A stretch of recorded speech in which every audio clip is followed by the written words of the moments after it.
I really think that Etsy SEO is simpler than everybody thinks, and you can do it completely for free, so stick around because I want to tell you how I do it myself. Hi guys, and welcome back to my channel, and also welcome to this third part of this video series in which I'm making a guide for beginners on Etsy with the tips that I've been learning and that I use for my own Etsy shop. But first, in case you don't know me yet, my name is Patri, I'm an Etsy seller and a beginner on Etsy too, an entrepreneur and a girl who wants to make from her small business her full-time job. And in this video is the turn of Etsy SEO.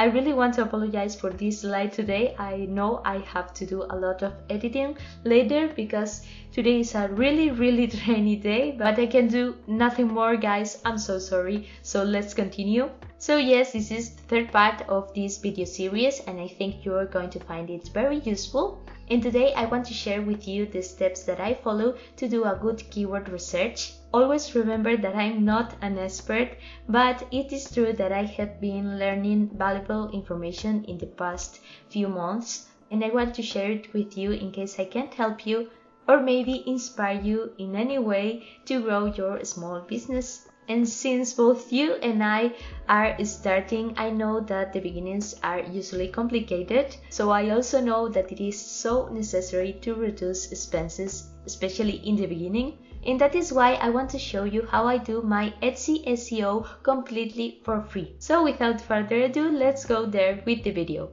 Like I said in this video, I want to tell you all the steps that I follow for my Etsy SEO. And by this, I mean how I find the necessary keywords for my listings that are in high demand and have a little competition. By demand, I mean that they have a very good number of monthly searches, but also that they are popular. They have many favorites and a good engagement. Like I told you, I'm not an expert by any means, but it is true that this system is what has worked the most for me so far, although I really know that I have to keep improving it little by little. And of course, I will also share all that information with you in the future. So don't forget to subscribe and hit the bell button so you don't miss any of those videos. So the tip number one is that the first thing that you should be clear about is that Etsy takes into account the SEO of 5 different places. The titles, the tags, the attributes, the categories, and although I think this is the least relevant part, also the descriptions. The tip number 2 is that I want to talk about the tools that I use to do keyword research in my store. Note that there are many ways to do Etsy SEO without any tools at all, but for me I think it is much faster and much easier if I use them. But still, as I told you, I am starting, so I don't want to invest like a big amount of money in some Etsy search tool. And that's why I really take advantage of the free features of some of the tools out there. Specifically, I use 2 to 3 tools and each one of them has its own Chrome extension. So I use the Chrome extensions from Everbee, Sales Samurai and Etsy Hunt. The reason for using all these tools is that some of them allow some functions and others allow some others. So I really recommend that you go to Google and you install these 3 Chrome extensions, and yes, don't worry, you can use them at the same time. And tip number 3 is how do I do my keyword research itself. In the previous video of this series, I already told you about the method that I use to find a niche with little competition and a lot of demand in which to sell. So I recommend you take a quick look of it if you haven't seen it already, because in that video I share how to find a profitable niche also completely for free. I leave the link here above and also in the description so you can take a look at it later. And with that being said, the way I do my keyword research and the rest of my Etsy SEO is really similar to that niche research. So let's hop into Etsy so I can show you how I do it. So once you have chosen the niche for your store, like I explained in my last video of this video series, let's suppose you have created like 1 or more products and now you want to find the perfect keywords for its title and its tags. The first thing I could do is to look for the main term of that product. In this case, we are going to look for digital planner small business. And here with the Everbee extension, we can see that it has 203 monthly searches. To know its competition, I usually use the Sales Samurai Chrome extension, which is so helpful and so comfortable to use, but it is so common to get this NA result. I don't know why this happened. I don't know if someone can tell me why this happened, but if you know, I would be so grateful if you can leave me that in comments. But when this happens to me, I use Etsy Hunt. This platform is not as well known as the others, but it is very useful because its free version allows you to do keyword analysis, and it is very helpful because you see here the views, the favorites, and also the competition, which is very important. So for this digital planner small business, we can see that the competition is 5.8k, which is, I think, a pretty decent niche to start. The bad part is that Etsy Hunt only allows you to do 10 keyword searches, but if you open a new account with a different email account, you can get another 10 free searches. So you can do that if you have more than 10 keywords that you want to search and to analyze. So now we go back to Etsy, we look for digital planner small business in the search bar, and we have these results. And now what I recommend to find like high quality keywords is to filter all these results by bestsellers. So you know that for that we can go to all filters, filter by star seller, and now we just go to the link and we change the word star for best, and we can see now that all the results here that we have are bestsellers. We can see that the search has been refined a lot. We only have 382 the results here, and now we can continue in two different ways. One of them is to use Everbee, clicking on Product Analytics. Here we can see all the products that appear on that first page of the search, all the monthly sales, the monthly revenue, also the favorites, which is really important. However, this free version doesn't allow you to sort the results by sales or revenue, so it becomes a little complicated.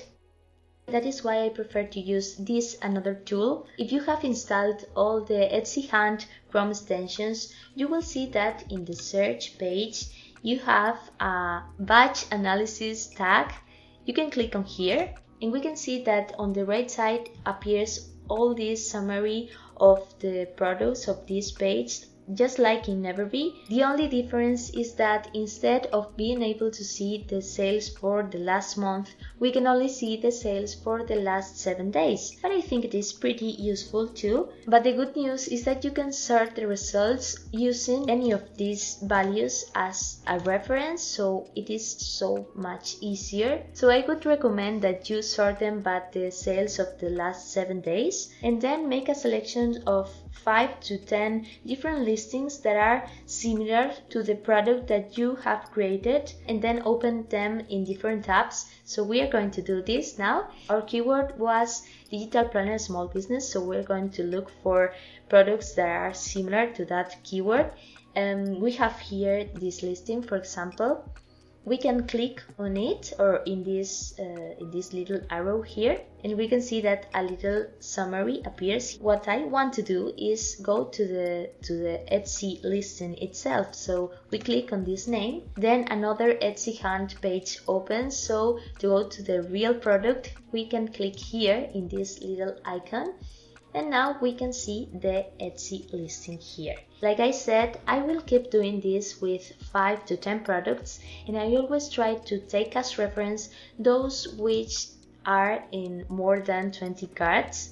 You can see it here, because that means that many people are getting interested in them, so they are good products. So now we are going to make like a little review of the keywords of all these listings that we have selected, and also choose the tags that are going to be good for our listing. So for that, I click here in the tag extractor.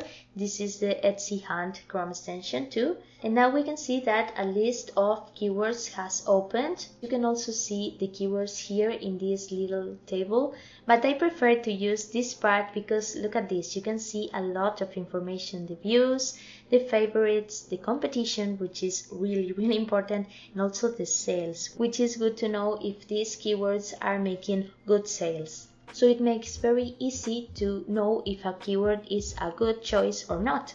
I choose the keywords for my products in the following way. I try that most of my keywords do not exceed the 3K competition mark, but I also try to mix them with some others that have maybe more competition but a lot of engagement. For example, we can see here that Business Planner has a lot of competition. 46.2K is a lot, but we can also see that it has a lot of sales and a lot of monthly views and a quite good amount of favorites. So I think it is definitely a good keyword that we can use in this case. On the other hand, to find out how much demand each of these keywords has, I only type it in the search bar, like for example Business Planner. So the every extension tells us the monthly searches, in this case 1.1 monthly searches, which is quite good.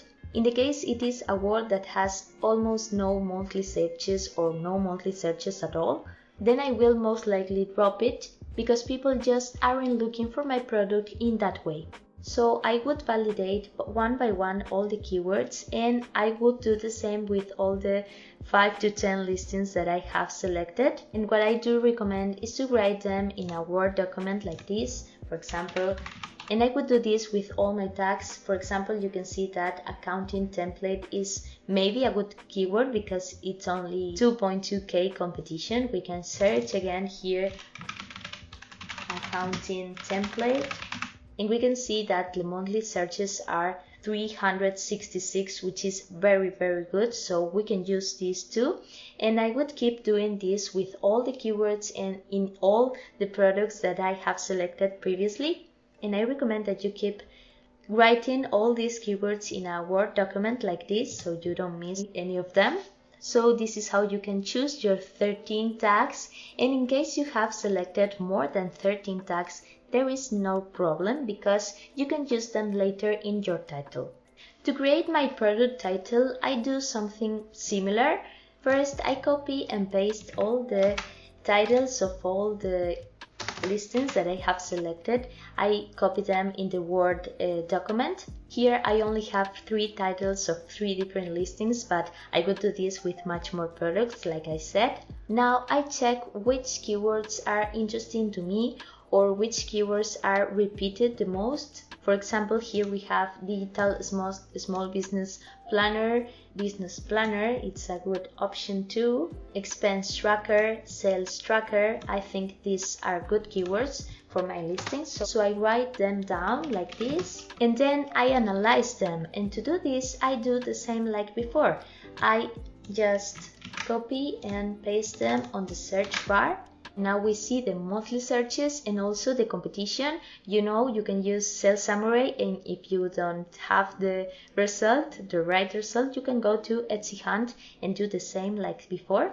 So we go here, we see the competition and also other important data that it is so interesting to know if this product is good and if people are going to be interested on it. So that way I can already validate some of the keywords that I want to include in my title that are also already working on other different titles of similar listings. So I would include all those keywords in the title, and then if I still have space before filling the 140 characters that Etsy gives us, I would cover them with some of the keywords that I have selected before for my tags but I didn't use. And one thing that I do recommend that not many people do, and I don't really know why, is when writing your title, don't use any commas or slash or anything like that for several reasons.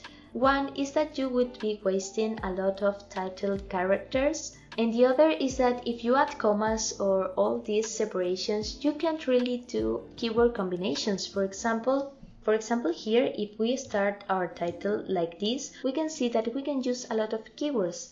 Because look at this, you are using the digital small business planner keyword, but you are also using the planner small business keyword. For example, you can do this with a lot of keywords and a lot of combinations, and it is very much easier to do it without commas or anything that interrupts this title. And I also recommend that, just like you did with the tags, you include a keyword or some keywords with a little bit more competition but a good engagement. Like for example here, this person adds the Good Notes digital journal. I really think that this keyword has a lot of searches and a lot of competition, but it has also a lot of engagement. Try to add this type of keywords at the end of the title. And at the beginning, I recommend that you put keywords that describe very well the product and also that talks about some difference that it has or something that is good about this product. For example, if we are selling a pack of digital small business planner, I would add here pack digital small business planner. I don't know, anything that you think that is very important to the person that is buying from you to know. So now we have our title, and now is the time for the description. That is this section that appears here in the listing page. And for this description, what I do is to include at the top of the description the main keywords that I consider most important for this product. In this case, it is a list of keywords. I wouldn't do this because I think Etsy can understand this like spam, so I wouldn't do it. I would always add the keywords in a natural, useful way. So this is the complete method that I use for Etsy SEO in my store. But some additional tips that I want to give you are the following. One is, do not repeat keywords. This will only take space from your tags and titles and won't make your product more eligible on Etsy. That is, what you will achieve is make less people to be able to find your product. Number 2 is, don't use keywords if they are not suitable for your product. If a keyword has little competition and you want to use it only because of that, but it has nothing to do with your product, don't use it, because the person that searches for that term will not be really interested in your product, and then all you'll get is to waste a keyword uselessly. Number 3 is, use all the space available for keywords. The characters available for the title, the 13 tags, all of it. And number 4 is, use 2 or 3 words per tag so you can add as many keywords in the same listing. So now the end has come. This is all that I wanted to tell you guys today. So I hope you found it very useful. And please don't hesitate to tell me and share with this community all the tips and tricks that you have to do Etsy SEO. I would be so grateful for that. Give me a thumbs up if you like this video, and please leave me in comments any questions that you have about Etsy SEO that I may forgot to mention. And of course, don't forget to subscribe and hit the bell button so you don't miss the next part of this video series, where we'll talk about everything that has to do with your listing photos and how to make them look attractive to your potential buyer. So thank you very much again for joining me today one more day, guys, and see you on the next video. Bye bye!